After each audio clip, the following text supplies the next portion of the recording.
है। छोटे छोटे बच्चे इतना अच्छा अच्छा काम कर रहे हैं, मैंने अभी तक कुछ भी नहीं कहा। कितनी अच्छी बात है। निशु जी, आपका स्वागत है। बहुत अच्छा, जो भी आपका काम बहुत सराहनीय है और आप इस काम की वजह से कहाँ तक पहुँची हैं इसका अंदाज़ा तो शायद आपको भी नहीं होगा, और हमारे मुख्यमंत्री तक ने आपको, पुष्कर सिंह धामी जी ने भी आपको सम्मानित किया, जैसा मैं देख रही थी यहाँ पे। तो आप ये बताइए कि पहले तो मुझे पता ही नहीं था अर्पण कला क्या होती है।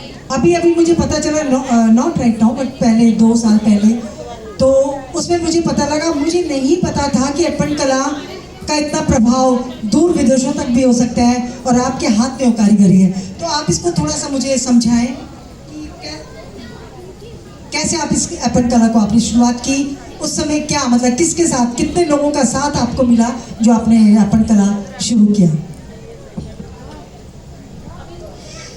सबसे पहले तो आप सभी को मेरा सादर प्रणाम, और संजीव सर का और सरिता मैम को भी बहुत बहुत धन्यवाद।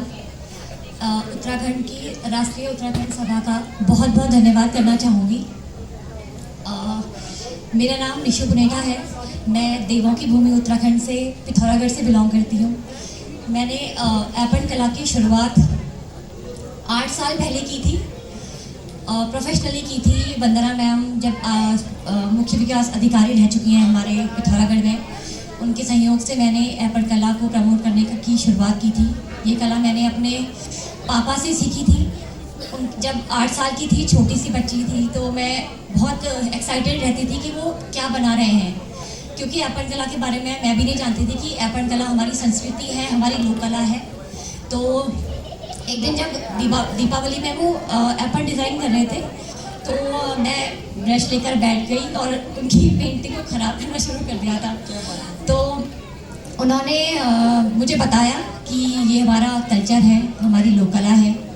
हमारे कोई भी धार्मिक अनुष्ठान जैसे जनेऊ, शादी, नामकरण संस्कार या जो भी हमारे धार्मिक अनुष्ठान उत्तराखंड में होते हैं, उनमें अर्पण कला का प्रावधान है। अर्पण कला बहुत शुभ मानी जाती है। इससे बुरी शक्तियाँ या फिर नकारात्मक शक्तियाँ दूर रहती हैं। अर्पण कला जब बनाई जाती है तो इससे देवी देवताओं को आह्वान दिया जाता है। इससे हमारे सिद्धि विनायक भगवान गणेश को सबसे पहले उन्हीं की एक प्रतिमा बनाई जाती है। उसके बाद कोई भी शुभ कार्यों में अर्पण कला की शुरुआत की जाती है। तो अभी मुझे इस मंच पे खड़े होकर बहुत गर्व इसलिए भी महसूस हो रहा है क्योंकि उत्तराखंड से आई हूँ, और उत्तराखंड का पहनावा, जो जिस चीज़ को मैं खुद प्रमोट करती हूँ, वो साड़ी जो मैंने खुद डिज़ाइन की है अर्पण कला से, वो पहन कर आई हूँ। धन्यवाद, आप सभी का बहुत बहुत धन्यवाद। सर, आपने मुझे इस सम्मान के काबिल समझा और मुझे इतनी दूर से यहाँ आमंत्रित किया, आपका बहुत बहुत धन्यवाद। अभी हाल ही में माननीय प्रधानमंत्री जी हमारे पिथौरागढ़ में उनका आगमन हुआ था, तो उनके समक्ष मुझे अर्पण कला की प्रदर्शनी करने का अवसर प्राप्त हुआ। मैंने उनके सामने अर्पण कला का स्टॉल लगाया था।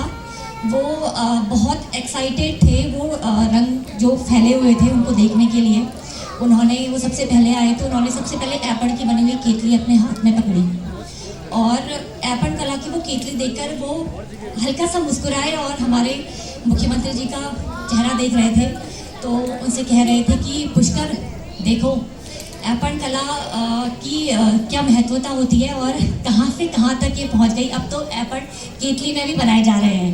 क्या बात है। तो बहुत खुशी हुई थी मुझे देखकर। मैंने उन्हें एक अर्पण की बनी नेम प्लेट भेंट की थी और एक अर्पण की पेंटिंग जिसमें उनकी माताजी का पोर्ट्रेट बनाया था। उन्हें देखकर वो बहुत भावुक हुए। पहले तो मैं उनके हाथ में वो नहीं पकड़ा पाई थी, क्योंकि सिक्योरिटी के डर से उन्होंने पहले डरा दिया था कि प्रधानमंत्री जी आपके समक्ष आएंगे तो उन्हें कुछ भेंट नहीं करना है। बट जो हमारे IPS ऑफिसर है, पंकज सर, उन्होंने मुझे बोला कि आप मायूस ना हो, जब हमारे प्रधानमंत्री जी जाएंगे तो आपने अपनी मेहनत से उनके लिए स्टॉल लगाए हैं, वो एवे ही नहीं जाएंगे, आप सबको प्रणाम करके जाएंगे।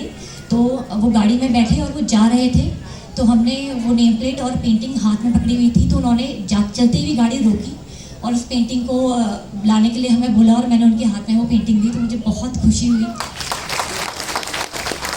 तो अर्पण हमारी लोक कला है, लोक संस्कृति है। अर्पण के संरक्षण के लिए मैंने इसमें काम किया था, क्योंकि विलुप्त हो रही थी। जैसा कि अभी आप लोग देखते हैं कि हम पेंट वगैरह भी ना, हमको बहुत बोरिंग लगता है, छोड़ देते हैं हम। चिट जो एप्पल के बने हुए चिट मार्केट में आ रहे हैं वो चिपका के बवाल ख़त्म कर देते हैं। बट ऐसा नहीं होना चाहिए, क्योंकि जो हमारी जनरेशन है, बच्चे हैं छोटे छोटे, वो कैसे हमारी संस्कृति को समझेंगे, कैसे उनके बारे में जानेंगे। इसलिए हमें अपनी संस्कृति को प्रमोट करने का हमेशा एक कुछ ना कुछ करते रहना चाहिए। मैं अपने पिथौरागढ़ के बच्चों के स्कूल के बच्चों को निःशुल्क प्रशिक्षण देती हूँ जब भी मुझे समय मिलता है। तो धन्यवाद आप सभी का बहुत बहुत। अब विनीता चौहान जी, आपको भरोसा हो गया इनकी कला पे, तो आप करिए इनका स्वागत। आइए पुष्पगुच्छ द्वारा भी धन्यवाद। तो अच्छा, मैं आपने बाद में बताया, लेकिन मैं पहले ही सोच रही थी कि मैं निशु जी से ये पूछूंगी कि मुझे तो इसमें भी एपन कला नजर आ रही है, लेकिन आपने बता दिया और मैं तो मजाक सोच रही थी इस बात को। लेकिन बहुत बढ़िया, मौका मिले तो मैं आपसे बात करूंगी, आपका फ़ोन नंबर ले जाऊंगी। ओके, धन्यवाद। धन्यवाद आप सबका।